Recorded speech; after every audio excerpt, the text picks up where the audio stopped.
사도행전을 영어로 표기할 때 act라고 표기합니다. 직역하면 행동들, 행위들 이렇게 되겠죠. 흔히 사도들의 행적이라고 해서 사도행전이라고 하지만 정확하게 말하자면 하나님의 행적들입니다. 교회는 사람들이 모여서 무엇인가 해보자고 모인 모임이 아닙니다. 기독교는 사람들이 행한 일의 결과로 인해서 생겨난 종교가 아닙니다. 하나님의 행동, 하나님의 행적으로 인하여 생겨난 공동체입니다. 교회의 기원은 하나님의 행동입니다. 이 데오빌로라고 하는 한 로마의 엘리트 귀족 한 사람에게 누가가 복음을 전하기 위해서 기록한 이 누가복음과 사도행전, 그 두 책을 그분이 읽고 그가 어떤 충격을 받았을지를 생각해 보십시오. 내가 신뢰할 수 있는 이 누가라는 한 의사, 이 누가라는 한 예수님을 따르던 이가 나에게 이 장문의 기록을 나에게 보내왔는데, 만일 이 기록이 사실이라면, 만일 내가 읽은 이 기록이 진실이라면 이것은 역사 가운데 전혀 존재하지 않았던, 역사 가운데 나타난 유일한 기록이요, 그리고 사람들이 만들어낸 기록이 아니라 살아계신 하나님, 또한 행동하시는 하나님에 관한 기록이라는 것을 그가 느꼈을 것입니다. 우리는 이 기록들을 읽을 때 익숙한 성경 말씀이 아니라 오래 전부터 알았던 그런 귀에 익은 이야기가 아니라 마치 데오빌로와 같이 처음 이 말씀을 대하는 것 같은 그런 말씀으로 우리가 대할 때 이것이 얼마나 충격적인 기록인가를 우리는 느낄 수 있어야 합니다. 그래서 하나님의 말씀을 우리가 하나님의 말씀으로 듣기 위해서 가장 필요한 것은 언제나 처음 읽는 것 같은 그런 마음, 처음 듣는 것 같은 그런 태도로 날마다 읽는 것입니다. 그래서 어떤 분은 이렇게 성경에 밑줄 짚고 또 메모도 하고 이렇게 해서 익숙한 성경을 가끔 이렇게 바꾼다는 거죠. 몇 년에 한 번씩 새로운 성경으로 바꿔서 새로 읽는 것처럼, 때로는 번역도 또 새로운 번역으로 바꿔서 읽고, 이렇게 새로운 하나님의 말씀으로 이렇게 받아들이는 훈련이 필요합니다. 데오빌로는 틀림없이 충격을 받았을 겁니다. 전율을 느꼈을 겁니다. 그리고 이 기록에 나타난 모든 이 행적들은 사람들의 행적이 아니라 살아계시며 그리고 역사하시는 하나님의 행적이다 라고 그는 믿었을 것입니다. 기독교는 죽은 종교가 아닙니다. 우리는 알지 못하는 하나님을 예배하는 것이 아닙니다. 철학자들이 말하는 신은 대개 이런 용어를 말합니다. 궁극적 존재, 절대적 존재, 또 이 모든 배후에 있는 신비한 힘, 이런 단어들로 표현합니다. 그러나 우리가 믿는 이 하나님은 우리가 알지 못하는 어떤 신비한 힘이 아닙니다. 단지 우리가 설명할 수 없는 궁극적 존재만이 아닙니다. 약속을 통해서 역사 속에 약속을 이루시고 그리고 행동하시는 하나님, 살아계시며 우리에게 자신의 뜻을 나타내 주시는 하나님, 우리가 알고 그분을 섬길 수 있는 하나님, 그런 하나님을 우리가 함께 예배하는 것입니다. 복음서에는 성자 예수님을 통해 나타난 하나님의 행적들이 나오죠. 사도행전은 성령 하나님을 통해서 나타난 하나님의 행적들을 우리에게 보여줍니다. 그래서 사도행전은 성령 행전 혹은 하나님의 행전이라고 바꾸어 읽는 것이 더 정확할 것입니다. 예수님께서는 제자들에게 몇 날이 못되어 너희가 예루살렘을 떠나지 말고 기다리면 몇 날이 못되어 성령으로 세례를 받을 것이라고 말씀하셨습니다. 예수님이 승천하신 지 한 10일 후에는 유대사회의 또 다른 중요한 명절인 오순절이 기다리고 있었습니다. 그런데 예수님은 오순절에 성령이 임할 것이다, 그렇게 말씀하시면 쉬울 것을 제자들에게는 그냥 기다리라, 몇 날이 못되어 성령이 임할 것이다 라고만 말씀하셨어요.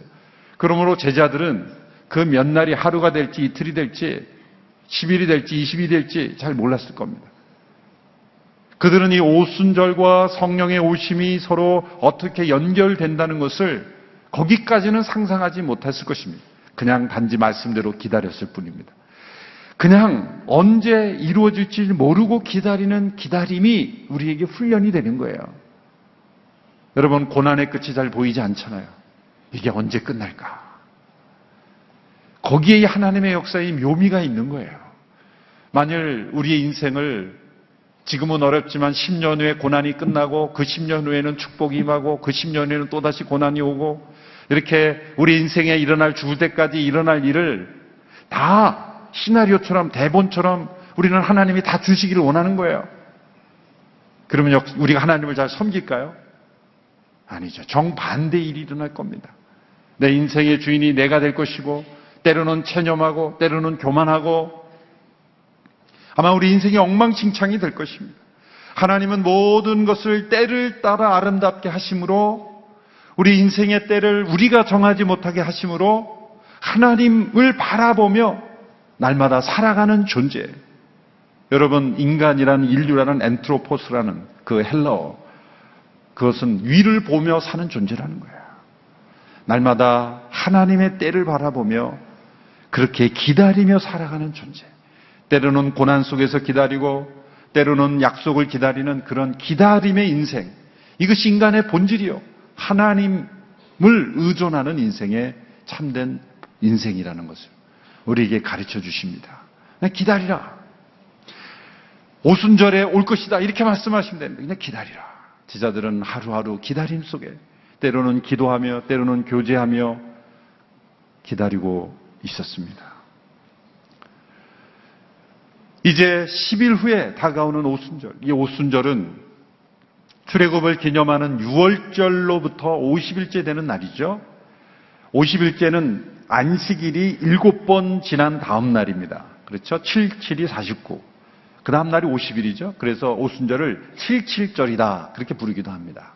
오순절이 7번, 7 곱하기 7이 더해지기 때문에 77절이다. 이렇게 부르기도 합니다. 오순절은 당시에 두 가지 의미를 가지고 있어요. 첫 번째는 계절적인 의미입니다. 이 오순절 기간이 되면, 이때가 되면 보리추수가 시작되는 시기입니다. 보리추수가 시작되는 시기입니다. 이 추수의 시작. 그래서 오순절을 맥추절이다. 맥주절이 아니라 맥추절이다. 보리를 추수하는 기간이라 그래서 맥추절이다. 이렇게 부릅니다. 그러니까 맥추절, 77절, 오순절 다 같은 단어입니다. 그런데 가장 중요한 건 오순절, 영어로는 펜터코스트. 그것은 50일째 되는 날이다. 그런 뜻입니다. 계절적인 의미, 추수의 시기, 보리추수가 본격적으로 시작되는, 그 당시에는 가장 중요한 게 밀과 보리가 가장 주요 그 농산물이었기 때문에 이 보리추수는 아주 중요해요. 우리에게는 쌀과 같은 그러한 기간이죠. 두 번째 의미는 역사적인 의미입니다. 그것은 이 50일째, 출애굽한 지 50일째 되는 시기에 일어난 사건. 그것은 시내산에서 모세가 율법을 받았던 그러한 시기와 비슷합니다.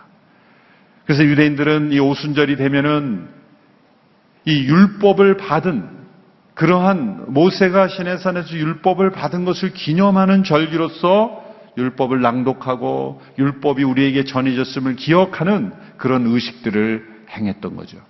두 가지 의미가 있는 거예요. 하나는 추수의 의미, 또 하나는 율법을 수여받은 의미. 자, 그렇다면 이 오순절이 우리에게 가져다주는 영적 의미가 무엇일까요? 그것은 바로 이 땅에 복음이 우리에게 전해지고 십자가의 복음이 완성되고 그 복음이 전해짐으로 인해서 이제 추수의 시기가 시작이 되었다. 보리가 익어서 이제는 추수할 시기가 됐다. 예수님 말씀하셨죠. 보라, 밭을 보라. 이제 곡식이 익었다. 추수한 일꾼을 부르신다. 추수의 시기가 시작됐다. 오순절에 일어난 사건은 영적 추수의 시작을 알리는 사건이었던 겁니다. 동시에 또 다른 유대인들의 율법을 받은 그날을 기념하였던 것처럼 이날은 하나님의 율법이 사람들의 마음에 새겨지는, 모세는 돌에 그 하나님의 율법을 받았지만 이제는 오순절의 이 사건을 통해 사람들의 마음에, 이 신비에 그 율법이 새겨지는 역사가 일어날 것이다. 이 예언이 에스겔과 에레미야에 집중적으로 나옵니다. 그것을 새 언약이라고 말합니다. 예수님 말씀하신 새 언약은 이미 구약의 에스겔과 예레미야를 통해서 이어났죠. 그 새 언약의 핵심은 뭐냐면 율법을 너희가 알라 그렇게 하는 그런 너희가 이것을 알아야 된다라는 율법이 아니라 너희가 알게 될 것이다. 알게 될 것이다. 어떻게? 새 마음과 새 영을 부어주셔서 나를 아는 지식을 너희 속에 심어줄 것이다. 하나님의 율법을 마음에 새겨주시는 거예요. 그것이 성령님이 오심으로 우리 가운데 행하시는 일이에요. 이제는 율법을 읽고 머릿속에 판단해서 내가 깨달았고 행해야지라는 결심의 과정이 아니라 그 성령이 우리 가운데 임하시면 마치 율법이 내 안에 내장된 것 같은 그런 효과가 일어나는 거예요. 새 마음이 이식되지 않으면 우리 인생은 변화되지 않는 거죠. 머리의 의식의 판단의 과정을 통해서 내가 행하는 것만으로는 인생이 변화되지 않을까. 성령이 오심으로 율법을 우리의 마음속에 넣어주시는 그러한 새 언약의 역사를 통해서 우리가 변화된 삶을 살 수 있게 하시는 거예요. 예전에는 그렇게 실천이 안 됐던 게 실천이 되어지는 거예요. 하고싶지 않았던 게 행해지는 겁니다. 그것이 율법이 마음에 새겨지는 역사. 이것이 바로 오순절의 두 가지 영적 의미가 있는 것입니다. 구약의 절기는 그냥 아무렇게나 만드는 것이 아닙니다. 6월절은 그 어린 양들이, 염소들이 그 사람의 죄를 대신하여 죽는 희생을 의미했지만 그것은 단지 종교를 만든 것이 아니라 장차 하나님의 어린 양으로서 죽임 당하신 예수 그리스도, 하나님의 어린 양이 되신 예수 그리스도를 미리 보여주는 사건들이었죠. 오순절은 6월절 이후에 죽음에서 부활하셔서 이제 40일 동안 제자들에게 나타나시고 성령님의 오심을 미리 예언하는 절기였다는 거예요. 그래서 오늘 본문 2장 1절에서는 성령님이 오신 사건이 6월절에 이루어졌다는 것을 강조하고 있습니다. 오늘 본문 1절의 말씀을 우리 같이 읽겠습니다. 시작. 마침내 오순절이 이르렀을 때 그들이 모두 함께 한 곳에 모여 있었습니다. 오순절이 이르렀을 때 성령이 오신 사건은 오순절이었다라는 것을 강조하는 거죠. 오순절이 의미하고 있는 하나님의 약속, 오순절이 의미하고 있던 하나님의 예언, 오순절의 영적 추수의 사건이 시작이 되고 오순절의 율법이 사람들의 마음에 새겨지는 사건이라는 그 상징 그리고 예언, 약속이 이루어졌다는 거예요. 그러므로 오순절에 성령님의 오신 이 강력한 사건은 제자들이 소리 높여 간절히 성령을 달라고 기도했다는 것이 아니라 그들이 기도를 안 했다는 게 아니라 그들의 간절함 때문에 오신 것도 아니고 그들이 기다렸기 때문에 오신 것도 아니고 오순절에 오시기로 예언됐고 약속된 성령님이 오시는 거예요. 그런데 그것을 기다리고 있지 않으면 그것을 체험할 수 없으니 예수님이 기다리고 있으라 라고 말씀하시는 거예요. 약속에 따라오신다는 건 인간의 어떤 노력이나 인간의 어떤 능력이나 어떤 인간의 자질 때문에 제자들의 상태 때문에 오는 것이 아닙니다. 제자들 가운데 일부는 왜 집에 안 가고 우리가 있어야 되냐 그렇게 불평하는 사람들이 있었을 거예요. 그러나 기다렸던 모든 이에게 약속하신 성령님의 오심이 일어났다라는 거죠. 이때는 아마 새벽이었을 것이다 라고 말합니다. 이후에 베드로가 설교한 시간이 오전 9시라 이렇게 되어 있는 것을 봐서 그들은 이른 아침 새벽에 함께 모였을 때 호련히 성령님이 그들 가운데 충만하게 오시는 사건이 일어났다고 기록하고 있습니다. 오늘 본문 2절에서 4절의 말씀 우리 같이 함께 읽겠습니다. 시작. 그때 하늘로부터 갑자기 급하고 강한 바람 같은 소리가 있었고 그들이 앉아있던 온 집을 가득 채웠습니다. 그리고 마치 불같은 혀들이 갈라지는 것이 그들에게 나타나 그들 각 사람 위에 임했습니다. 그러자 모두 성령으로 충만함을 받고 성령께서 그들에게 말하게 하심을 따라 그들이 다른 방언으로 말하기 시작했습니다. 성령님께서 오심과 함께 세 가지 현상이 나타났습니다. 첫 번째는 급하고 강한 바람 같은 소리가 하늘로부터 임했다. 하늘로부터 급하고 바람 같은 소리, 그러니까 바람 같은 소리, 소리가 하늘로부터 급하고 강한 바람 같은 소리가 났다는 거예요. 이 바람이라는 것은 히브리어로 영과 같은 단어를 씁니다. 루아흐라는 단어. 이것은 때로는 바람으로 쓰기도 하고 때로는 영으로 쓰기도 해요. 이 바람 혹은 영이라고 쓰여지는 단어는 영적인 생명력을 상징하는 단어죠. 그런데 이 성령의 임재하심이 느낄 수 있고 들을 수 있는 그러한 소리로 임재하셨다는 거예요. 강한 태풍의 바람이 때로는 집을 날려버리고 그리고 나무의 뿌리까지 뽑아버리는 것 같은 그러한 이 힘이 있는 것처럼 성령님의 오심이 급하고 강한 바람 같은 소리로 임하신 거예요. 성령님께서는 종종 소리를 사용하십니다. 이 소리로 임하시는 성령님. 때로는 성령님 임재는 침묵 가운데 주어집니다. 그러나 침묵만이 성령 임재는 아니죠. 제가 이 성령의 강한 체험을 대학 2학년 때 체험했을 때 함께 기도하던 그 학생들 가운데 성령의 강한 체험이 그때 온누리교회 처음 이 예배당이 만들어지고 이제 외부에 빌려줄 때 이 2층 방을 빌려서 수련회를 했을 때예요. 그때 이 2층에서 그런 성령의 놀라운 역사가 있었어요. 그때 그 성령이 체험했을 때 모두가 다 뜨겁게 기도하다가 일시에 기도가 중단되는, 그래서 말을 할 수 없는 그런 침묵 속에 들어갔어요. 그러나 동시에 그 침묵이 어느 정도 흐른 이후에는 절규와 탄식과 통곡이 일어나는, 이 침묵과 소리가 동시에 일어나는 것을 체험해요.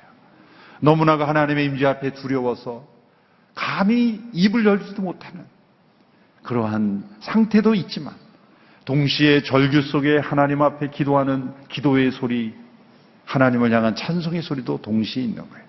이 침묵과 소리가 언제나 이 성령님의 역사 가운데는 있어요.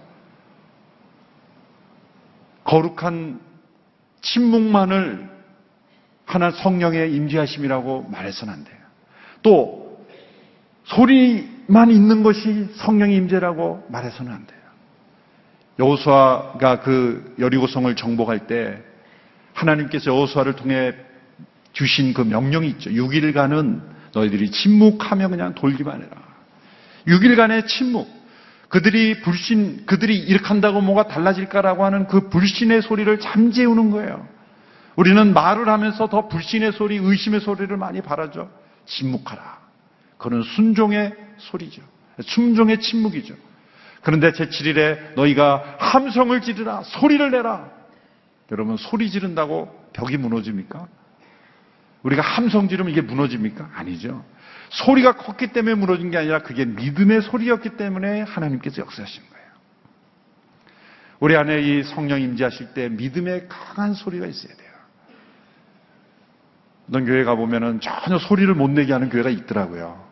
정말 숨 막힐 정도로 침묵하게 하는 교회가 있더라고요. 그 고요한 침묵 속에 가끔 코 고는 소리가 나와요. 다른 소리가 나오게 돼 있어요. 때로는 침묵하지만 때로는 소리 높여 하나님을, 때로는 침묵 기도도 있지만 소리를 내 기도하는, 그렇게 홀로 소리내서 한번 기도해 보세요. 그 하나님께서 소리 속에 성령님의 임재를 체험할 수가 있어요. 하나님은 소리를 사용하십니다. 성령님의 임재 가운데 주어지는 소리는 소음이 되지 않고 사람을 변화시키는 성령의 바람이 되죠. 믿음은 들음에서 난다 그랬죠. 들리는 소리가 있어야 믿음이 오는 거죠. 말씀을 들을 때 성령 임재하시고, 성령 안에 기도할 때 성령 임재하시고, 찬송이 들려질 때 성령님이 역사하시는 거예요. 이 급하고 강한 바람 같은 소리는 하늘로부터 온 것입니다. 위로부터 내려온 하강기류처럼 사람들에게 생기를 불어넣은 거예요. 에스겔 골짜기에서 생기야 저들에게 들어가라 했을 때 그 생기는 바로 이 쓰여졌던 단어와 동일한 맥락의 단어예요. 위로부터 주는 생기가 우리 마음속에 부어져야 하는 거죠. 두 번째 현상은 불의 혀같이 갈라지는 것이 사람들 각 사람 위에 임하였었다라고 말합니다. 두 번째 성령의 오심은 볼 수 있는 것이었습니다. 불의 혀 같은 모습이었습니다. 불은 하나님을 임재를 상징하는 데 쓰여지는 단어죠. 아브라함은 타는 횃불을 보았고 모세는 불타는 떨기나무를 보았고 광야에서 백성들은 불기둥을 보았습니다. 솔로몬이 성전에 봉헌했을 때 하나님의 불이 제단에 내려왔습니다. 엘리야가 기도할 때 그 불이 위로부터 내려왔습니다. 예수님께서 세례 받으실 때는 비둘기 같은 성령이 보였다라고 말합니다. 그러나 제자들에게는 불의 혀같이 갈라지는 것이 보였습니다. 각 사람 위에 불이 임했지만 불이 태우지는 않았어요. 일반적인 불은 물질을 태우지만 성령의 불은 사람을 태우는 것이 아니라 죄를 태우고 우리를 정결케 하기 때문입니다. 불같은 성령. 그래서 때로는 성령이 임하실 때는 우리 몸이 뜨거워지는 것을 경험하죠. 이렇게 안수를 기도할 때 몸이 달아오는 듯한 뜨거운 그러한 몸이 뜨거워지는 그러한 역사, 그건 불같은 성령의 임재하심을 그런 경험하는. 제가 고등부 교사할 때 어느 집회에서 목사님과 그 교사들이 기도할 때 학생들이 막 뜨거워서 막 등이 뜨겁다는 거예요. 평범한 손인데 성령의 임재 가운데 기도할 때는 뜨거움을 경험하는 그런 성령의 불같은 역사가 있는 거예요. 단지 몸만 뜨거워지는 게 아니죠. 그 육신 가운데 있었던 죄가 그 뜨거운 성령의 역사로 태워지는 역사, 정결케 되는 역사가 있는 것입니다. 왜 불이 혀로 나타났을까? 불의 혀라 그랬어요. 그것은 혀라는 건 언어의 기능, 말의 기능이죠. 그것은 말씀을 전하는 공동체로, 교회는 세상의 검을 가지고 싸우는 교회가 아니라 말씀의 법, 성령의 역사. 우리가 하나님의 말씀을 입으로 전할 때 성령의 불이 사람들의 마음속에 전해지는 거예요. 불같은 뜨거움이 말씀의 전파를 통해서 사람들에게 전해지는 역사를 보여주기 위해서 불의 혀같이 나타났다라고 해석할 수 있습니다. 여러분이 성령님의 오심은 어떤 한 사람의 마음속에 조용하게 은밀하게 역사하시는 성령이 아니라 함께 모인 성도들에게 함께 체험하는 그런 경험되는 사건으로 임한 것입니다. 우리가 중생은 우리가 거듭났다고 할 때는 언제 어떻게 경험났는지 사실은 정확한 일시와 그 체험 자체를 규명할 수는 없어요. 예수님 말씀하셨죠. 바람이 어디로 와서 어디로 가는지 알지 못하는 것처럼 성령으로 난 사람이 이와 같으니라. 사실 내가 언제 거듭났냐 말할 때는 사실은 알 수 없는 것이 정답이에요. 중생의 때는 알 수 없어요. 그런데 우리가 다 내가 언제 거듭났다라고 할 때는 뭡니까? 거듭난 이후에 내 안에 회개가 일어나고 성령 체험이 일어났을 때 사실은 그것을 우리가 인지할 수 있을 뿐이에요. 그럼 엄밀히 말해서 중생 체험 자체를, 이 거듭난 자체를 그 때와 이 시를 내가 말할 수 있느냐? 사실은 정확하게는 말할 수 없어요. 왜? 성령께서 우리를 거듭나게 하시고 이후에 그걸 우리가 체험하는 건 그 이후이기 때문이죠.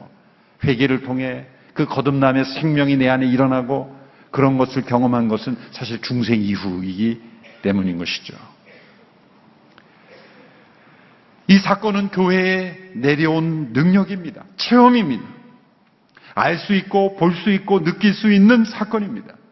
예수님께서 누가복음 24장 49절에서 너희는 위로부터 능력을 입히울 때까지 예루살렘에서 기다리라. 위로부터 능력을 입히운 것입니다. 나의 결심이나 결단이나 그런 것 이전에 위로부터 내려온 능력입니다. 이 오순절 성령의 오심 사건은 교회가 시작된 사건이 아니에요. 이미 존재하던 교회에 성령의 능력이 임한 사건이에요. 예수님의 제자들은 예수님을 이미 믿는 사람들이었죠. 요한복음 17장에서 예수님이 제자들을 가리키며 세상에 속하지 아니한 사람들이다 그랬죠. 요한복음 20장에 보면 성령을 받으라라고 제자들에게 성령을 주셨어요. 그래서 그들은 예루살렘을 떠나지 않고 기다리고 있을 수 있는 거예요. 만약 그들이 믿는 사람이 아니었다면 다 집에 돌아갔겠죠. 왜 거기에 있었겠습니까? 여러분 마음속에 믿음이 없으면 왜 여기에 와 있겠습니까? 추석 때 어디론가 가 계시겠죠. 저는 오늘 깜짝 놀랐어요. 상당수의 많은 분들이 어디론가 가실 줄 알았는데 이렇게 많이 모여 계신, 들어오면서 갈 데가 없으시나 이렇게 오해했어요. 갈 데 없으셔 온 게 아니에요. 여기. 그렇죠? 믿음 때문에 온 거죠. 그렇죠? 갈 데가 왜 없겠어요? 갈 데가 없으셨나 그런 생각했다. 이게 내가 불신앙이지. 믿음 때문에 이 자리에 와 계시고 믿음 때문에. 그런데 여러분, 믿음 때문에 예배도 참석하고 믿음 때문에 순모임도 참석하고 믿음 때문에 봉사도 하고 믿음 때문에 헌금도 하지만 위로부터 내려온 능력 있는 삶을 우리는 체험해야 되는 거예요.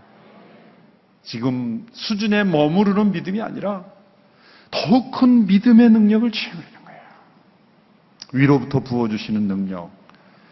이 사도행전 2장에 나타난 사건은 이미 믿는 사람들에게 위로부터 부어주시는 능력의 체험인 것입니다. 이건 2차적 체험이에요. 많은 분들이 이 사건을 오늘 우리가 기대해서는 안 된다라고 하는 사건으로 만들기 위해서 이미 예수 믿는 것이지, 역사 속에 있었던 사건이지 오늘 우리에게 있어야 되는 사건이 아니라고 자꾸 말해요. 그렇게 주장하는 목사님이나 신학자나 그런 교회에 가보면 능력이 없어요. 능력이 없어요. 헌신도 없고 기도도 없고 선교도 없고 증인된 역사가 없고. 이 오순절에 임했던 성령의 역사는 현상적으로 볼 때는 단회적이죠. 이게 결론 부분에 말해야 되는데 미리 답안해서 끝나거든요. 현상으로 볼 때는 단회적인 거예요. 이 현상이 통일이 된다는 건 아니에요. 그 사건은 현상으로 볼 때는 그 시기에 언제나 성령이 임하실 때 바람 소리처럼 불이 보이는 것으로만 나타나는 게 아니에요. 4장에 보면은요, 땅이 진동을 했어요. 땅이. 이건 또 뭐죠? 땅이 진동한, 어떤 사람에게는 땅이 진동하는 사건이 났어요. 어떤 사람에게는 대각성 운동 때는요, 사람이 진동을 하는 거예요. 사람이 구르고, 어떤 사람에게는 큰 기쁨이 임하는 거예요. 큰 기쁨이 임하는 거예요. 어떤 사람은 생명을 잃어도 아깝지 않은, 자신의 생명을 조금도 아깝지 않은 순교의 믿음으로 나타나는 거예요. 이렇게 모든 사람에게 각기 다른 현상으로 나타나지만 중요한 것은 뭐냐면 능력이 피우는 사건이라는 거죠. 현상은 다를지라도 능력이 피우는 사건은 반드시 있어야 된다는 거예요. 그런 의미에서 이 오순절적 이런 성령의 오심은 이미 성령으로 거듭난 예수 믿는 사람들에게도 능력을 입히우는 사건은 반드시 있어야 된다는 거예요. 이 사건이 없으면 절대 부활의 증인이 될 수 없습니다. 이 오순절에 임하신 성령은 바람과 불이 한꺼번에 나타났죠. 둘 다 능력의 상징이에요. 바람도 변화를 일으키고 불도 태우는 변화를 일으키죠. 이 바람과 불이 하나가 될 때 어떤 일이 일어납니까? 바람과 불이 하나로 붙을 때 어떻게 일어나요? 대화재가 일어나죠. 대화재가. 1871년에 시카고에 한 오두막 집에서 말이 이 뒷발질을 해서 등이 떨어져서 화재가 일어났어요. 그런데 그 작은 오두막 집에서 불이 났는데 시카고 전체 시를 다 태워버렸다는 거예요. 왜 그랬을까요? 미시간 호수에서 불어오는 엄청난 바람 때문에. 그래서 시카고가 굉장히 구획이 잘 돼 있는 게 다 타버렸기 때문에 도시 전체를 다시 계획을 해서 세웠기 때문에 굉장히 그 질서가 있게 잘 되어 있다는 거죠. 그때 300명이 죽고 9만 명이 집을 잃어버리고 손실액만 그 당시에로 200 밀리언. 어마어마한 손실이 있죠. 불과 바람이 하나가 되면 엄청난 영향이 있는 겁니다. 영적 대각성이 바로 이와 비슷해요. 영적 대화재인 것이죠. 보스턴의 노스햄턴 교회에서 조나단 에즈워드 목사님이 설교를 했습니다. 설교의 제목은 진노한 하나님의 손 안에 있는 죄인들이라는 설교예요. 눈이 어두워서 원고를 이렇게 손에 들고 화려한 그리고 강력한 목소리도 아니었습니다. 촛불을 들고 그렇게 원고를 읽어내려가는 그 설교에 불이 임했어요. 사람들에게 불이 임했어요. 보이는 현상은 아니었지만 불이 임한 것을 마음의 사람들이 뜨거워졌어요. 그런데 한쪽에서는 조지 휘필드라는 분이 바람을 일으키고 있었어요. 조지 휘필드라는 분이 그 불을 미국 동부를 불러일으키는 대화재를 일으키는 거예요. 한 사람은 동에서는 불이 임하고 한 사람을 통해서는 바람이 임해서 함께 하나가 됐을 때 그것이 미국의 18세기 제1차 대각성 운동이 일어난 것이죠. 1907년에 평양에 있었던 대부운동도 마찬가지입니다. 귀한 믿음의 선배님들의 말씀과 기도를 통해 불이 일어나고 바람이 일어남으로써 평양 전체가 다 대화재가 일어난 거예요. 곳곳에 교회가 세워지고 신학교가 세워지고 일주일 동안 모여서 말씀을 듣고 기도하는 뜨거운 성령 역사가 일어난 거예요. 사실 그 대화재의 그 영향력 아래 우리가 아직도 지금 살고 있는 거예요, 사실은. 엄청난 대화재가 일어났던 것입니다. 조지 위필드의 일기에는 1740년도에 뉴브룬스윅에서 일어난 자신의 체험에 대해서 이렇게 기록하고 있습니다. 나의 집회에서 길버트 테네시가 설교하였고 내가 그 다음에 기도하기 시작하였다. 약 6분가량이 지났을 때 어떤 사람이 성령이 오셨다, 성령이 말하신다라고 소리쳤다. 그는 자기 영혼에 대한 예수님의 확증을 제할 수가 거의 없었던 것이었다. 다른 사람들도 기뻐서 어찌나 소리를 지르든지 내 기도를 멈추지 않을 수 없었다. 나 자신의 영혼이 어찌나 충만했던지 나는 자신의 비열함과 하나님의 영원한 사랑의 주권과 위대함을 의식하며 주님 앞에 엎드려 울어버렸다. 거의 모든 사람들이 기도와 찬양으로 그 밤을 보냈다. 그 밤은 결코 잊지 못할 엄청난 밤이었다. 하나님의 임재가 내 영혼을 어찌 충만케 했는지 나는 그 앞에 서 있기가 어려울 정도였다. 여러분, 이러한 충만케 하시는 체험, 우리 모두가 다 사모하고 기다려야 될 체험인 줄로 믿습니다. 이들이 이런 체험 가운데 신기한 현상이 나타났습니다. 세 번째 현상입니다. 다른 방언으로 말하기를 시작했습니다. 이 다른 방언은 외국 언어였습니다. 방언이었습니다. 고린도전서에 나타난 영적인 언어의 기도가의 방언이 아닌 다른 지역 사람들이 알아들을 수 있는 언어. 여기에 보면은 오늘 본문의 11절까지 5개의 집단을 말하죠. 그것은 그 일대에 있었던 수많은 지역에서 오순절을 지키기에 왔던 유대인들입니다. 흩어져 있던 유대인들, 유대기로 혹은 개종한 사람들, 로마의 나그네로 있었던 사람들, 이들이 오순절에 함께 모였을 때 이들의 놀라운 성령 역사로 다른 방언으로 말할 때 어떤 일이 날까요? 이들은 하나님의 행하신 일을, 이 복음의 위대한 역사를, 예수님의 십자가 부활의 진리를 자신들의 언어로 듣게 되었다는 거예요. 왜 성령님께서 이런 역사를 이루셨습니까? 동시에 일시적으로 수많은 사람들에게 복음이 증거되게 하기 위해서. 사람이 언어를 배워서 또 다른 언어로 복음을 설명할 때 얼마나 많은 시간이 걸려요? 그러므로 급속도로 이 복음이 증거되게 하기 위해서 난곳 방언으로 성령이 전파되게 하신 것입니다. 오늘날 이런 성령의 역사는 오늘 우리에게 필요합니다. 우리 모두는 성령께서 이미 내주하시는 사람들입니다. 그러게 아니고는 이 추석 연휴에 예배 나올 수가 없어요. 여러분 안에 계신 성령님을 의심하지 마십시오. 성령이 아니고는 예수를 주라 시인할 수 없습니다.